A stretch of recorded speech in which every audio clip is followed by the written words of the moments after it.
Hello बच्चों, let's see this question and the question says the figure below is the plot of potential energy versus internuclear axis of H2 molecule in the electronic ground state। बच्चों question में बोला है कि ये जो figure given है ये एक प्लॉट है पोटेंशियल एनर्जी वर्सेस डिस्टेंस का।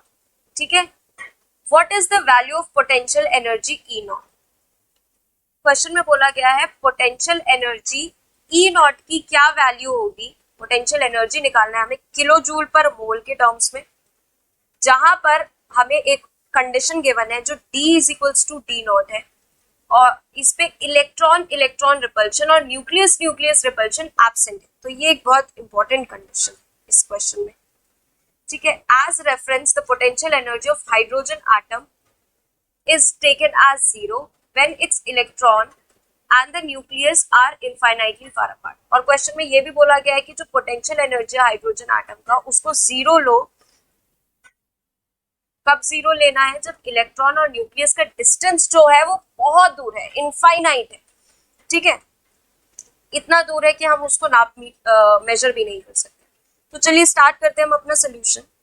तो उन्होंने क्वेश्चन में बोला गया है कि दो एटम्स है, ये न्यूक्लियस हो गया और इसके जो इलेक्ट्रॉन है, इलेक्ट्रॉन में कोई रिपल्शन नहीं है, न्यूक्लियस न्यूक्लियस में कोई रिपल्शन नहीं है और D is equals to D naught हो गया। अगर ये D है और ये D नॉट है तो D is equals to D naught है।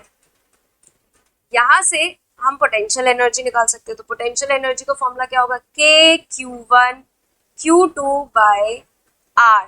अब यहाँ पे R जो है हमें गिवन नहीं है बट हम बोहर रेडियस के हेल्प से निकाल सकते हैं। और क्वेश्चन में H2 मॉलिक्यूल की भी बात करिए, H2 मॉलिक्यूल इन electronic ground state, ground state भी बता रखा है, हाइड्रोजन मॉलिक्यूल भी बता रखा है। तो बोहर रेडियस का फॉर्मूला हमें पता है क्या होता है, 0.529 n square by z Armstrong. n मतलब कौन से स्टेट में, तो n की वैल्यू 1 हो गई और z की वैल्यू भी 1 है क्योंकि हाइड्रोजन एटम है। तो r की जगह हम 0.529 आर्मस्ट्रॉन्ग लिख सकते हैं, बिल्कुल लिख सकते हैं 0.529 आर्मस्ट्रॉन्ग।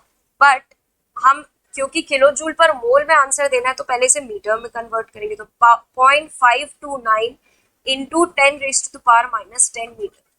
1 मीटर में 10 की पावर 10 आर्मस्ट्रॉन्ग होते हैं। तो 1 आर्मस्ट्रॉन्ग में 10 की पावर -10 मीटर होंगे।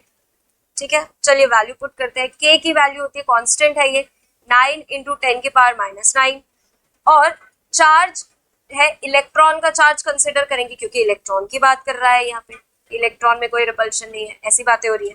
तो यहाँ पे चार्ज Q1 का भी सेम होगा और Q2 का भी सेम होगा। तो हम लिख सकते हैं 1.6 इंटू 10⁻⁻19 का स्क्वायर।